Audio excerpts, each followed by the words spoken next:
আসসালামুআলাইকুম welcome to my shop Shubho computer sales and service centre. তো আজকে হচ্ছে আমরা একটি কমন এসপি ল্যাপটপ, যে বোর্ডটি হচ্ছে আমাদের খুবই কমন একটি মাদারবোর্ড। আপনারা জানেন যে এসপিতে এই বোর্ডগুলো আমরা গান বোর্ড বলে থাকি, হ্যাঁ। তো অনেকে বলে R62 R62। সো এটার পার্ট নাম্বারটা হচ্ছে যে এটা হচ্ছে এটার পার্ট নাম্বার, এই হচ্ছে পার্ট নাম্বার DA0R62 হ্যাঁ MB6E1। তো র্যাব হচ্ছে ই। এই বোর্ডটির কিছু কমন প্রবলেম থাকে, হ্যাঁ, যে যেমন হচ্ছে আপনারা যারা ল্যাপটপের কাজ করেন তাদেরকে আমি বলবো যে আপনারা যে সিনড্রোমগুলো দেখেই বুঝতে পারবেন যে একটা বোর্ড রিপেয়ার করতে কতটুকু সময় লাগে। তো আজকের এই ভিডিওটি আমার বানানোর উদ্দেশ্য হচ্ছে যে এই বোর্ডটি যেহেতু একটা কমন মাদারবোর্ড, খুবই কমন এইচপির, এই বোর্ডটি এই ধরনের প্রবলেম হইলে কোথায় কাজ করবেন, ফার্স্ট টাইম কোথায় চলে যাবেন, no need to any site check, other check করার কোনো দরকার মনে করি না আমি। কারণ আমি জানি এই বোর্ডটি এই সমস্যা হইলে, এই ধরনের প্রবলেম হইলে আপনার এখানে একটা রেজিস্ট্যান্স চেঞ্জ করে দিলেই হয়ে যায় বা জাম্পার করে দিলে হয়ে যায়। সো আমি দেখাবো সিনড্রোমটা হচ্ছে এই দেখেন, এই যে লাইট দেখতে পাচ্ছেন, লাইট কি করতেছে, লাইটটা blinking, charging LED is blinking and ampere is 14 ampere, হ্যাঁ। তো আমি যদি এবার পাওয়ার বাটন প্রেস করি, আমি এখানে আমার পাওয়ার বাটন লাগানো আছে, হ্যাঁ, এই যে পাওয়ার বাটন দেখতে পাচ্ছেন, পাওয়ার বাটন দেখতে পাচ্ছেন, প্রেস, হ্যাঁ দেখেন ইনক্রিজ, মানে প্রেস করতেছি, তারপরেও কি আমার বোর্ডটা অন হচ্ছে না, দেখেন আমার এই যে এম্পিয়ার দেখেন, প্রেস, হ্যাঁ, no power, not powering on. So এই অবস্থায় আমরা কিভাবে কাজ করব।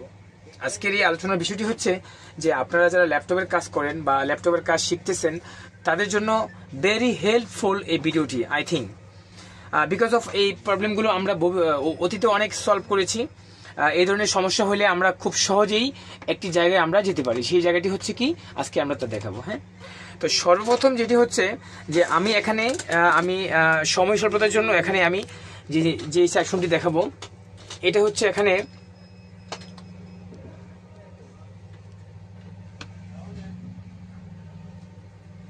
এই যে এখানে হচ্ছে একটি রেজিস্ট্যান্স আছে আমাদের, কি আছে এখানে, এই যে PR100, আপনি দেখতে পাচ্ছেন যে আমি একটু জুম করে দেখানোর চেষ্টা করতেছি, এখানে একটি রেজিস্ট্যান্স আছে, সেটা হচ্ছে যে এই যে এখানে আমি রেজিস্ট্যান্সটি উঠে রাখছি, এই রেজিস্ট্যান্সটি 3.3 ভোল্ট পাস করবে, এই পাশে থাকবে 3.3, ওই পাশে থাকবে 3.3। এই সাপ্লাইটা কিসের এবং কার সাপ্লাই, এই বিষয়টি আমি এখানে আলোচনা করব না, বিকজ আমার যারা পেড ভার্সন, যারা হচ্ছে আমার স্টুডেন্ট, তাদেরকে আমি এই বিষয়টি কথা বলবো, তাদের ডিসকাশন করব। আর যারা হচ্ছে আমাদের কাছে কোর্স করতে আসবেন, এই সাপ্লাইটি কিসের সাপ্লাই এবং কেন এই সাপ্লাইটি সামনে এপার থেকে ওপার পাস হয়, এই বিষয়টি আমরা কথা বলবো, হ্যাঁ। তো আজকে আমরা এই বোর্ডটি সলভ করে দেখাই দেবো যে আসলে এই ধরনের প্রবলেম হলে এই just you can change the resistance PR100। This is the common resistance PR100। আপনি যদি স্কিমেটিক ডায়াগ্রামে ঢুকেন, তারপর আপনার ওই রেজিস্ট্যান্স নাম্বারটা আপনি পেয়ে যাবেন, এখানেও দেওয়া আছে, এই যে দেখেন, একটু জুম করেন, PR100 কোথায় দেখাও, ক্লিয়ার PR100, জুম কমাও একটু, PR100 ক্লিয়ার, এই যে আমার PR100 এখানে, এই যে PR100, এইটা হচ্ছে আমার রেজিস্ট্যান্স, এই রেজিস্ট্যান্স, এটা আমি উঠে ফেলছি বিকজ অফ এই রেজিস্ট্যান্সটি শর্ট আছে, যার কারণে এই পাশে হচ্ছে 3.3 আছে, বাট এই পাশে নাই। তো আমি এখানে রেজিস্ট্যান্স লাগাইলেও পারি বা একটা জাম্পার করে দিলেও আমার কোনো প্রবলেম হবে না। তো আমরা দেখি এটা জাম্পার করি আমরা, কারণ রেজিস্ট্যান্স লাগাইতে একটু সময় লাগবে, বিকজ অফ আমরা হচ্ছে এখানে মাইক্রোস্কোপ একটু প্রবলেম আছে, যেহেতু ছোটো রেজিস্ট্যান্স তো জাম্পার করে দিয়ে সহজেই কাজটা হয়ে যাবে, বেশি টাইম লাগবে না। সো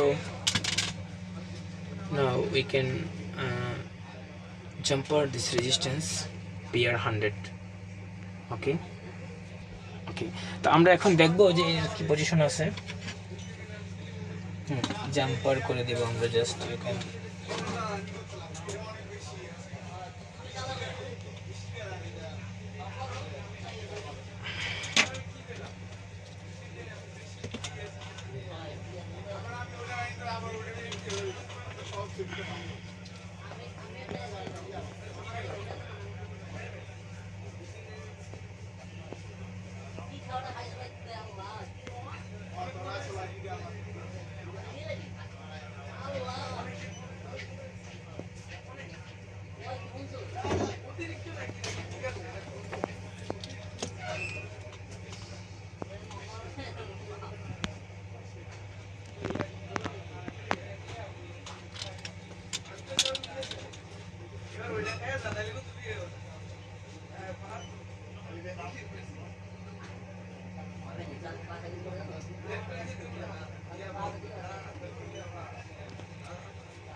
খুবই জায়গাটা ছোট আর সাইজটা ছোট, কিন্তু রেজিস্ট্যান্সের সব থেকে যে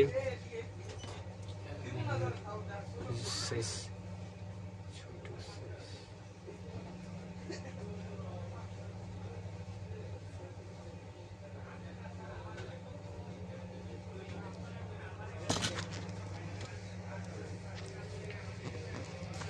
আচ্ছা, আমরা এখানে একটা ওয়্যার ইউজ করতে পারি, jumper wire. So jumper wire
এটা ম্যাগনিফাইং গ্লাস ছিল, ওটা কই ম্যাগনিফাইং গ্লাসটা, ওইটা বড়টা।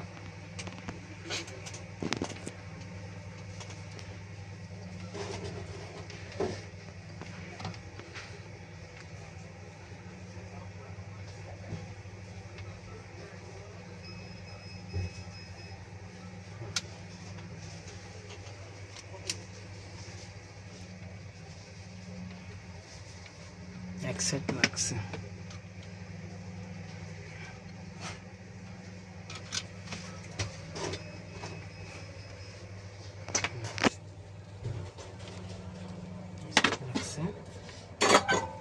শুধু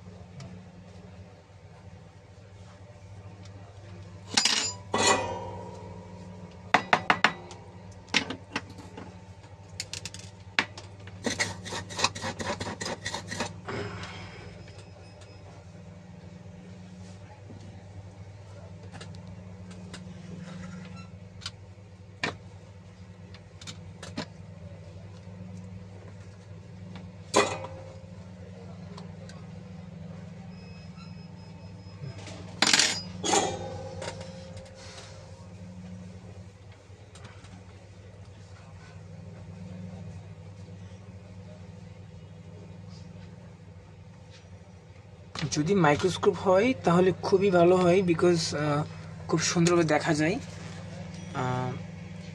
যেহেতু জায়গাটা ছোট,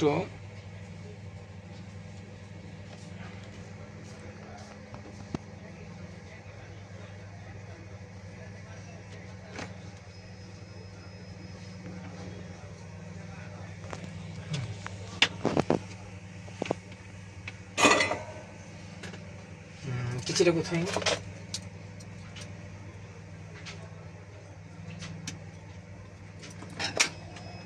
ফাইন।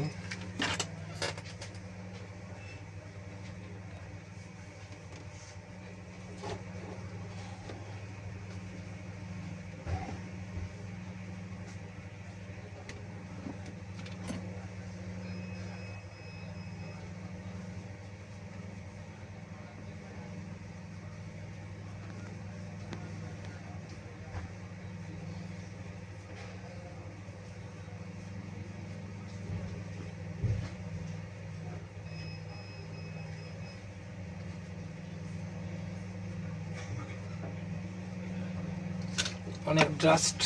তোলাটা কোথায়?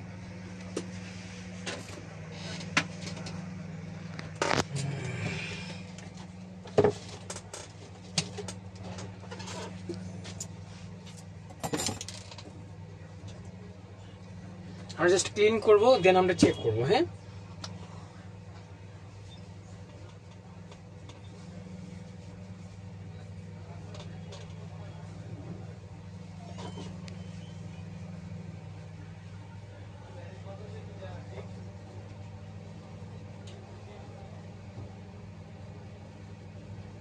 Okay fine.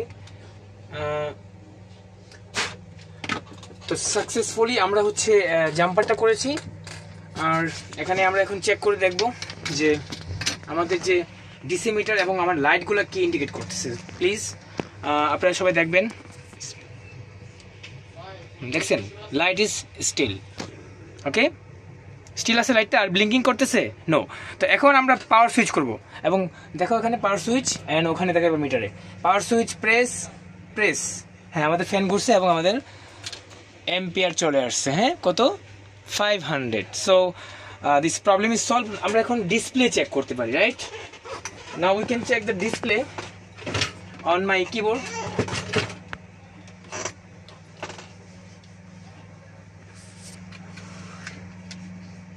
ওকে দেখেন ডিসপ্লে, ওকে ডিসপ্লে কামিং, দেখা যাচ্ছে? Okay fine. এই হচ্ছে সলিউশন যে এসপির এই ধরনের ল্যাপটপগুলোতে এই সিমটমগুলো যদি আমরা দেখি দেন হচ্ছে আমরা এইভাবে কাজ করব। হ্যাঁ তো ভিউয়ার্স, আমাদের হচ্ছে সাকসেসফুলি আমাদের এই যে এসপি ল্যাপটপটি আজকে কমপ্লিট করেছি। লাইভ ট্রাবল শুটিং যেটা হচ্ছে একবারে শুরু থেকে আমরা কোনো ভিডিওতে কোনো এডিট করি না, আমরা কোনো কাটাকাটি পছন্দ করি না। আমরা যা করব লাইভ করব, সেটা হচ্ছে 10 মিনিট লাগতে পারে, 5 মিনিট লাগতে পারে, 2 মিনিট লাগতে পারে। আর আমাদের কাজটি আমার বেশি সময় লাগেনি, আমি জাস্ট প্রবলেম ফাইন্ড আউট করছি 1 মিনিটে, 1 মিনিটে, বিকজ অফ এই ল্যাপটপ সম্পর্কে এই সিমটম সম্পর্কে আমার জানা আছে যে এই ধরনের সিমটম হইলে এই ল্যাপটপ এই মডেলগুলোতে আমরা কীভাবে কমপ্লিট করব। আমার ল্যাপটপে রানিং চলতেছে এবং কিবোর্ডে আমাদের ডিসপ্লে চলে আসছে অলরেডি, দেখতে পাচ্ছেন যে কিবোর্ডে একদম কমপ্লিটলি ডিসপ্লে চলে আসছে। তো আমরা এখন জাস্ট অ্যাসেম্বলিং করব ল্যাপটপের মধ্যে, তো সেটা হচ্ছে অনেক লং টাইম হয়ে যাবে। সো ভিউয়ার্স, যদি যারা অ্যাডভান্স চিপ লেভেলের কাজ শিখতে যাচ্ছেন আমাদের শুভ কম্পিউটার থেকে, যারা হচ্ছে বাংলাদেশের বিভিন্ন ডিস্ট্রিক্ট থেকে অলরেডি আমাদের স্টুডেন্ট আছে, বাংলাদেশের বিভিন্ন ডিস্ট্রিক্টে আমাদের স্টুডেন্ট আছে এবং আমি কিছু স্টুডেন্ট নিব আরও, যারা হচ্ছে অ্যাডভান্স চিপ লেভেলের উইথ স্কিমেটিক ডায়াগ্রাম দিয়ে কাজ শিখতে চাচ্ছেন তারা অবশ্যই কন্ট্যাক্ট করবেন আমার সাথে। ECS computer city Multiplan level 2 new elephant রুটে আমি আসি। ইনশাআল্লাহ দেখা হবে কোনো একটা ভিডিওতে। আল্লাহ হাফিজ।